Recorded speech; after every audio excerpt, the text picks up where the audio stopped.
You know, I often get asked, Pixel Dan, when did you realize that you were a toy collector?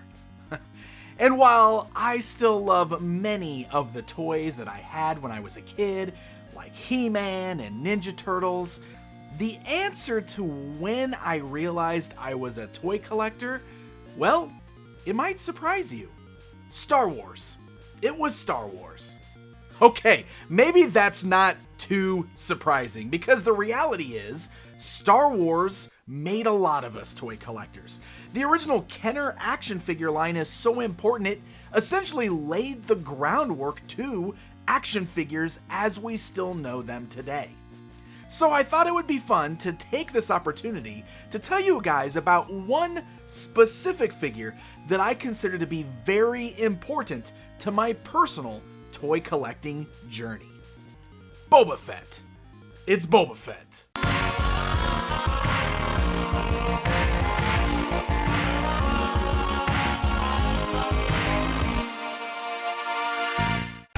Yes, Boba Fett. And look, I know that that's probably cliche by today's standards. I mean, let's face it, he is far from being the obscure, mysterious, cool-looking, armor-clad guy that he once was, but that's what he still was to me back when I got my first Boba Fett action figure. Oh, hey, Pixel Dan, I heard you were talking about Boba Fett, and I figured I'd offer up my expertise on the subject of Boba Fett action figures. Hey, Dan Larson of Secret Galaxy. Good to see you, my friend. And of course, you are always welcome here on the channel. Thanks. So, I'm sure you've heard of the Boba set. I've spent 40 years cultivating this massive collection of over 530 of the greatest Star Wars figure ever created, the vintage Kenner Boba Fett. Oh, yeah, of course. The Boba set. Look, dude, incredibly impressive, but I'm afraid I might have given you and everybody else the wrong impression, because this video isn't about the original Kenner Boba Fett figure, as cool as he is. Today I actually want to talk about the 1996 Power of the Force 2 Boba Fett figure. You're f***ing serious. Yes, I am. And I know, I get it, but please allow me to explain. Look, I did a video a while back that talked about just how exciting it was when Star Wars came back with the Power of the Force 2 toy line. And if you missed that video or you need a quick recap, well, here you go. These Star Wars figures are notorious for their overly buff bodies. Seriously, Luke has been working out. They all have. But why exactly was this design choice made? In an interview with StarWars.com, team leader of Kenner's 1995 Star Wars design team, Tim Hall, had this to say. The biggest decision we had was about the importance of balancing the needs of collectors with those of kids. Specifically noted by Tim was the heroism and excitement that kids want in toys today. So essentially, Kenner hoped that more superhero-like proportions would help make Star Wars toys appealing to a generation of kids who are currently infatuated with the Mighty Morphin Power Rangers.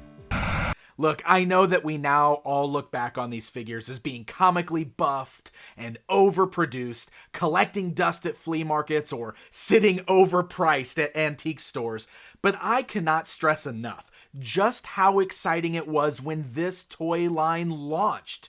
Back in 1995, we had just gone through years of a dry spell with hardly any Star Wars figures to buy, well, except for those Star Wars Bendums.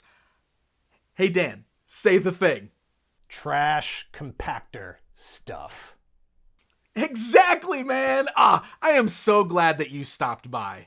Hey, check your email. I sent you a drawing of Mosquito as a Jedi. Alright, so let me get back to Boba Fett and tell you my story and why he's so important to my collecting journey.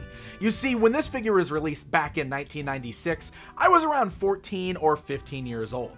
I had just discovered these Star Wars action figures from the Power of the Force 2 line, and I had just come off of a period where I was too old for toys, but finding these figures got me extremely excited. You see, I was a late bloomer when it came to Star Wars. Even though the majority of my childhood was through the 80s, the early 90s. The 90s is when I finally discovered Star Wars.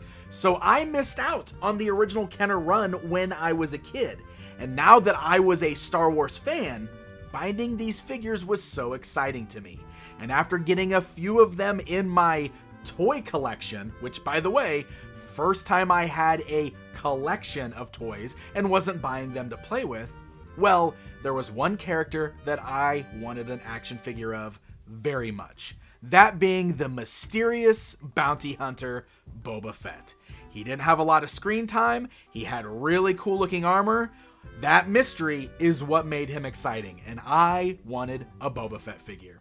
When 1996 rolled around and the figure was released, we were approaching the Easter holiday in spring, and in my household, all of the kids always got one small present for Easter, along with all of that candy in our Easter baskets.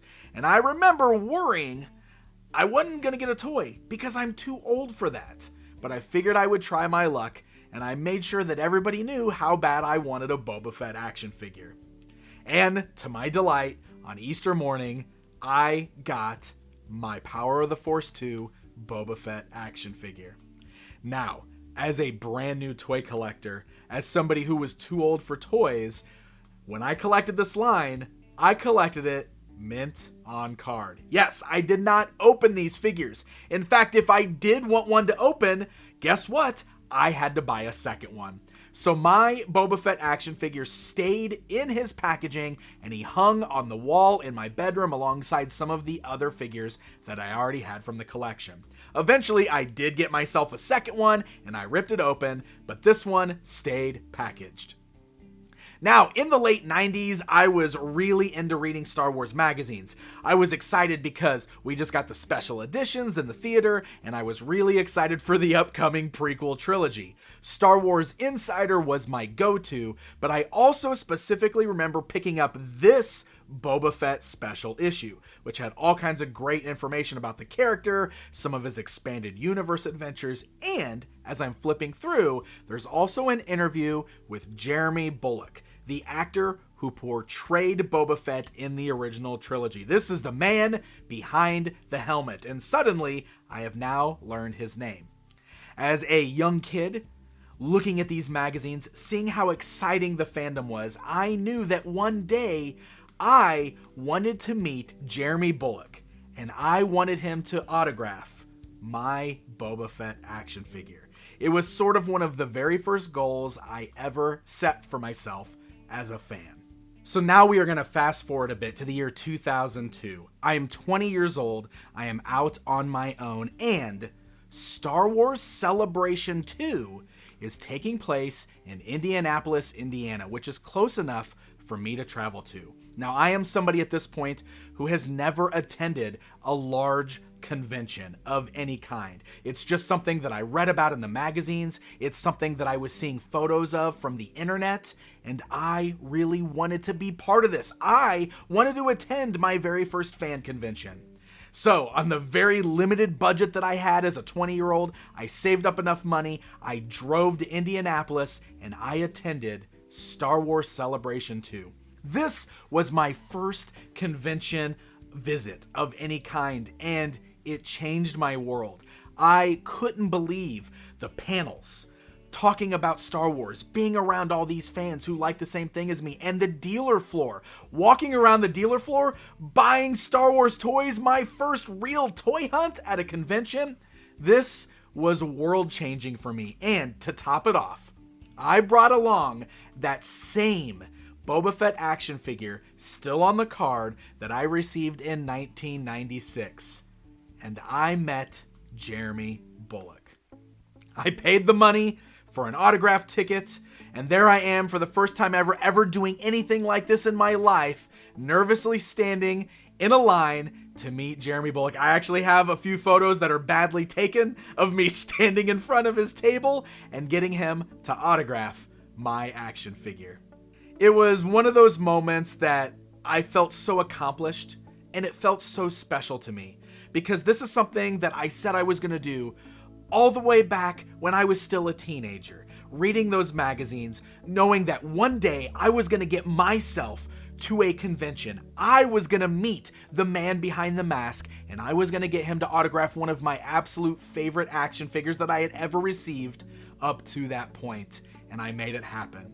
And you know what? I also got to experience something totally new. I got to go to a convention. I got to be around fans who enjoyed what I love. And here I am over 20 years later, and going to conventions is such a big part of my life now. And I look back to what it was like when I attended my very first one, where I got my original Boba Fett action figure signed, which is of course still in my collection today. And that, my friends, is why the Power of the Force 2 Boba Fett from 1996 will forever be, to me, a very important action figure.